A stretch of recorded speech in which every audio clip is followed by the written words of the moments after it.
comparable to the name brands and priced lower. They also do custom chemical orders, so call or come by today to find out more. Southland Paper and Chemical, 1212 New Savannah Road in Augusta. Rain is never good for a wedding. Until now. If it rains 1 inch or more on your wedding day, Floyd & Green Fine Jewelers will give you your rings for free. So pray for rain and watch News 1226 this weekend for the weather happening near you. All right, if you just take 9999. Trust Chief Meteorologist Riley Hale for your first alert.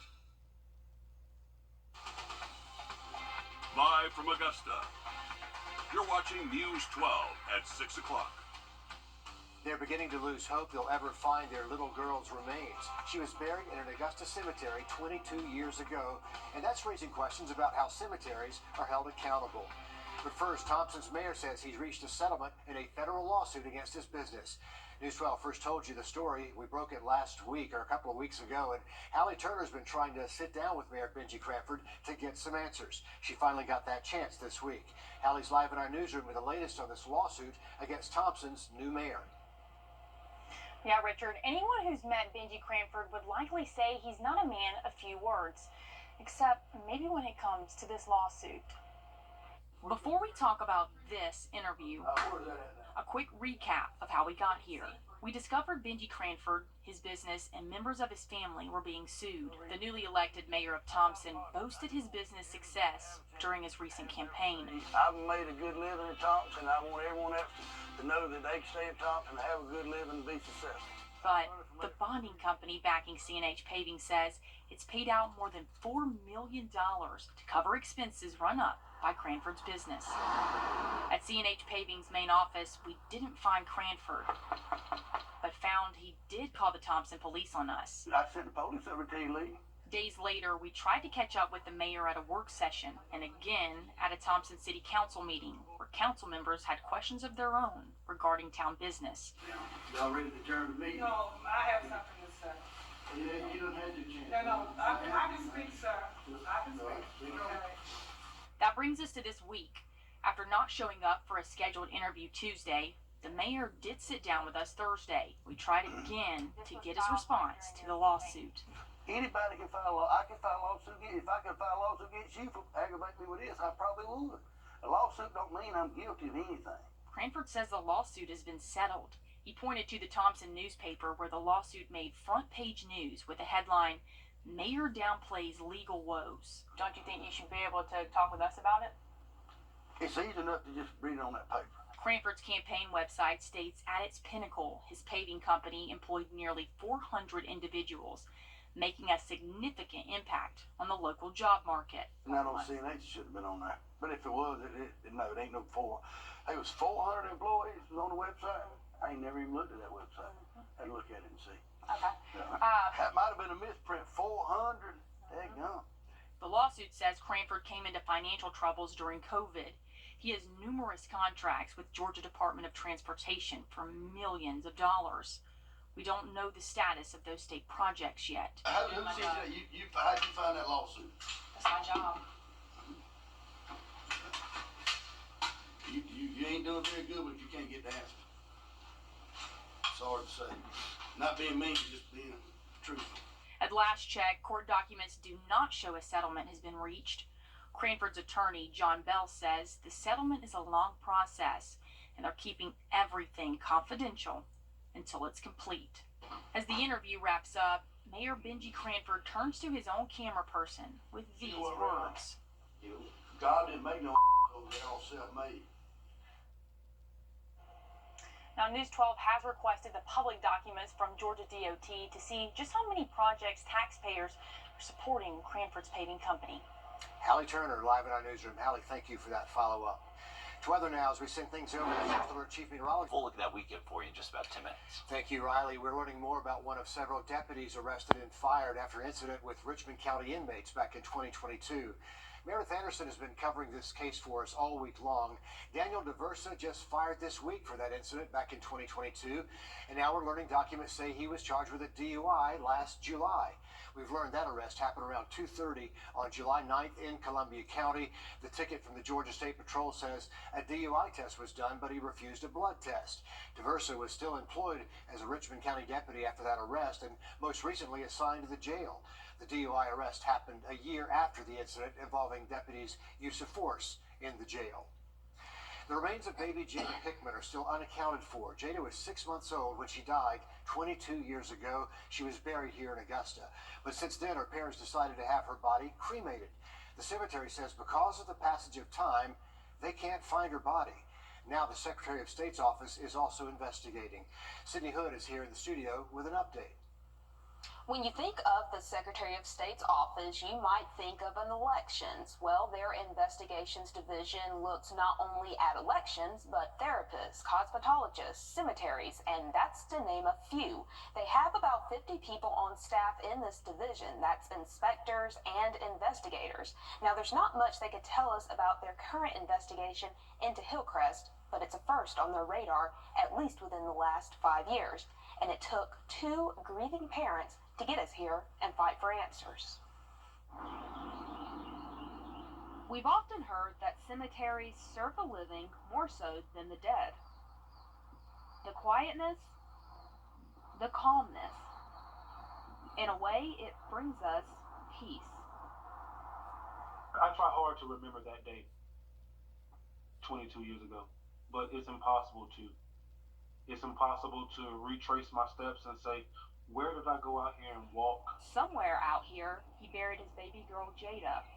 The problem is, no one knows where out here. This is a very, very deep rooted thing for us. You know what I mean? To lose a child one time is tragic, but to go through this a second time is it's almost unfathomable. You know what I mean?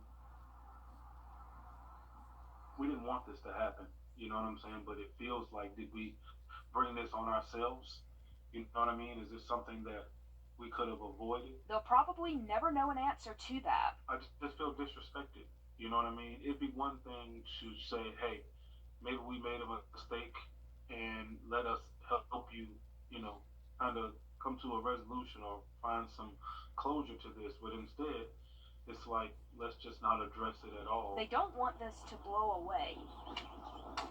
And they won't stop until they feel peace. Everyone that handled her body, you know, from the time that she came to the States, from the time that she was put into the ground, everyone who handled it from that point should be held accountable for the missing remains of my daughter. The Secretary of State's office did confirm they served Hillcrest a subpoena for all documents relating to Jada's case. That's everything relating to her burial and death. Now, as for Cameron and Fatima, all they want here is their daughter. A mystery that is still not solved. Sydney, thank you for the follow-up there.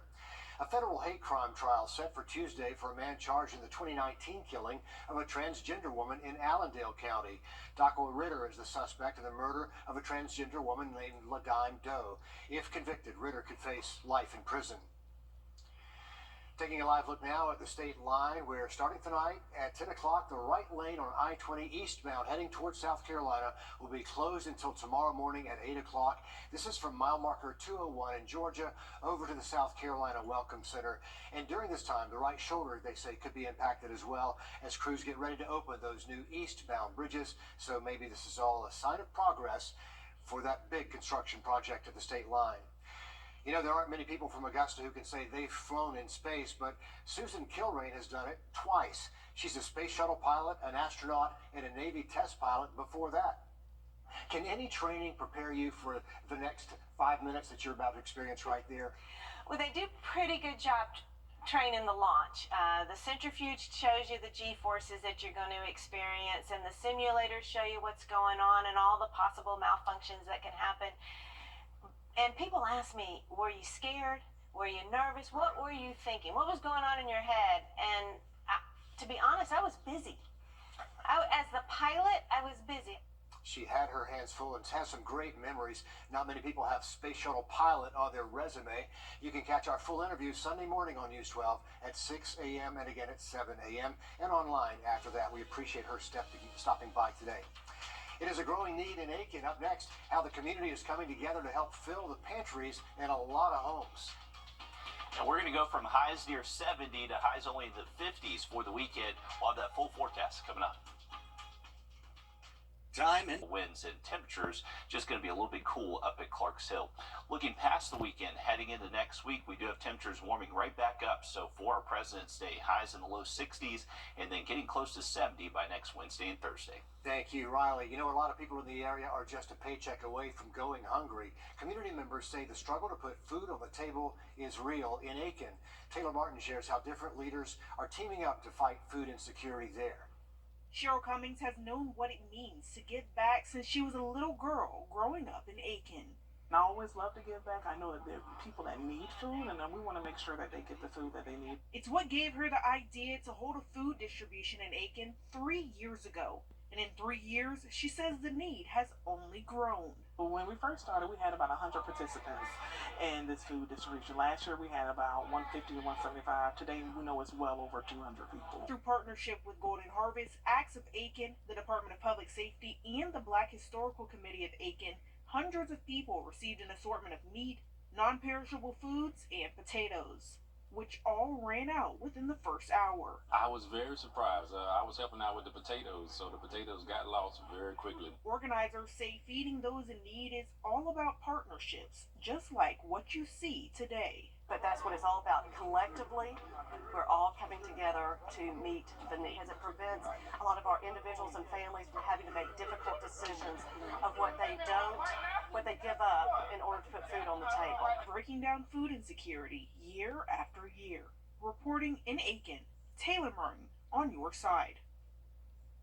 And what great teamwork that was. City leaders say they start planning for next year today. So if you'd like to join in and partner in feeding the community, we have that information on who to reach out to on our website. The speed, the adrenaline, the smell of burning rubber. We're talking about NASCAR now and how you can get in on that action in this week's One Tank Trips. Don't miss it. First Alert America. I'm Nikki Haley, and I approve this message. It's time for Weinberger's famous Made in America sale. Save up to 50% off on the finest quality American-made brands like Smith Brothers, Stickley, Weinsberg, Yahtzee, and more. Plus, get 20% off Made in America mattresses by Kingsdown. Customize or choose from in-stock items. Save on bedroom, dining room, sofas, chairs, and home office. Can you save up to 50% off on all of our American-made collections? Yes, you can. Are you ready? A new NASCAR season begins with the Daytona 500 this weekend. Most race teams are based in Charlotte, and that's where Will Volk went for this week's One Tank Trip.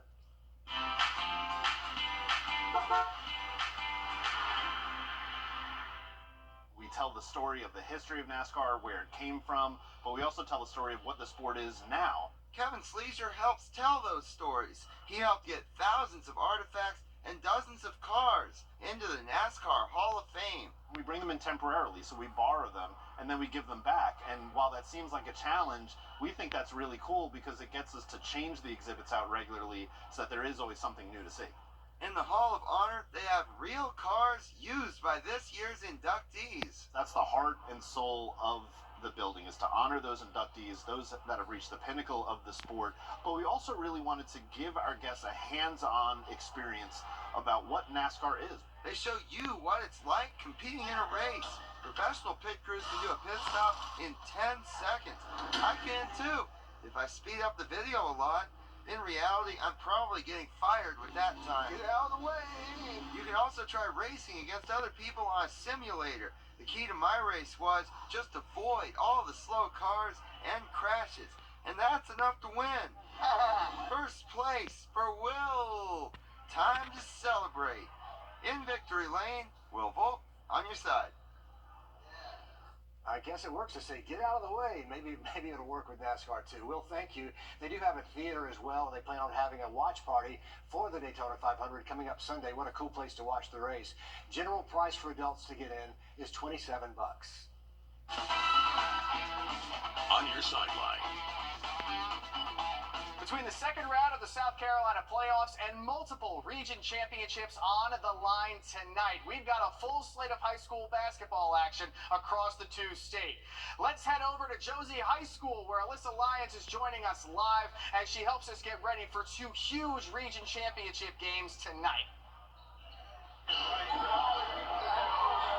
Dan, you know it all has the recipes of a great night when there's barely a place to park and even less bench space in the stands. But when that last car leaves the lot tonight, we will have our champions in 2A. We will go ahead and start with the ladies first. Butler and Josie will tip off here very, very shortly. Josie is riding a 15-game win streak.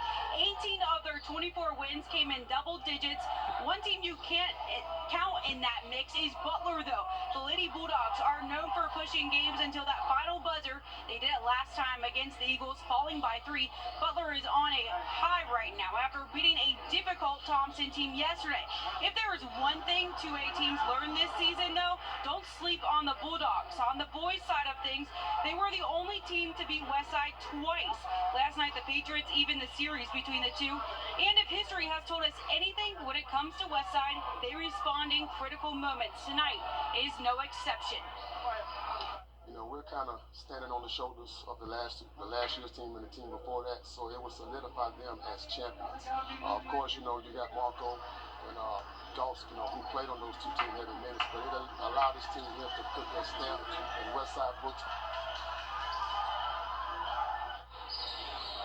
So right now we have some Laney and Thompson action. We know Westside wouldn't be here without Thompson, and neither would Butler. That will take place tonight around 8:30. But first we have that Butler-Josie game that'll happen right after this one gets over. Alyssa, if there's one thing we know, Thompson, who started out the season 16-0 and actually won that region regular season title, they're going to give the two-time defending state champs everything they can handle tonight. Thank you. We'll have those highlights for you tonight at 11. The Class 6A Region 2 Championship was originally supposed to be played down in Richard's neck of the woods in Brunswick, but Grovetown and Evans being the last two teams standing in that region, now that region title will be played here in Columbia County. Instead of playing at a neutral setting like Harlem or Lakeside, tonight's game between the Warriors and the Knights will be played at Evans High School. So the Knights will have home court advantage despite Grovetown having a higher seed and having 5 more wins in region play. The opening tip between these two rivals is set for 8 o'clock. Here's a look at our South Carolina teams who are playing in the second round tonight. In Class 4A, the defending state champion North Augusta Lady Jackets are in action as we speak, and they are hosting Greer in North Augusta. For the 2A boys, Fox Creek's got Landrum at home, and Strom Thurmond is on the road at Greer Middle. Then the girls teams from McCormick, Denmark Olar, Allendale Fairfax, and Bamberg Earhart are all in action tonight as well. I'll have those highlights, the scores, the post-game reaction, and all of that from tonight's games on News 12 at 11 o'clock. Now, after making his official return to competitive golf yesterday, within the last hour or so, Tiger Woods has withdrawn from the Genesis Invitational. According to the PGA Tour Communications, the 5-time Masters champ withdrew due to illness. Tiger finished round 1 with a 1/72, bogeying 3 out of his last 4 holes. He ended his run in the second round on hole number 7. Hate to hear he's having some trouble out there. Hope all is well there with him. Dan, thank you. We did not forget your watch and win word of the day. Today's word is gray. Insert that keyword on the News 1226 app for a chance to win a $70 gas card and be entered to win that grand prize, a 70-inch television. Once again, the keyword today is gray. It's our way of help us celebrate our 70th anniversary on the air. We're back with more in a moment.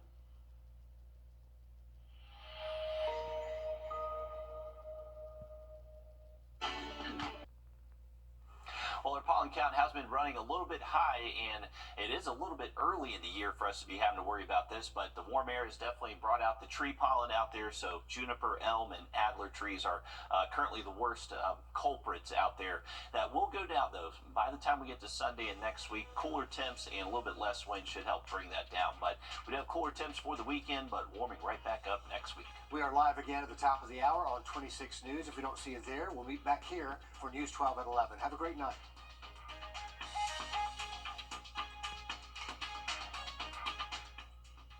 At the CBS Evening News, we focus on solutions, finding solutions to help people understand what are the right choices to make for you and your family. Brands Mark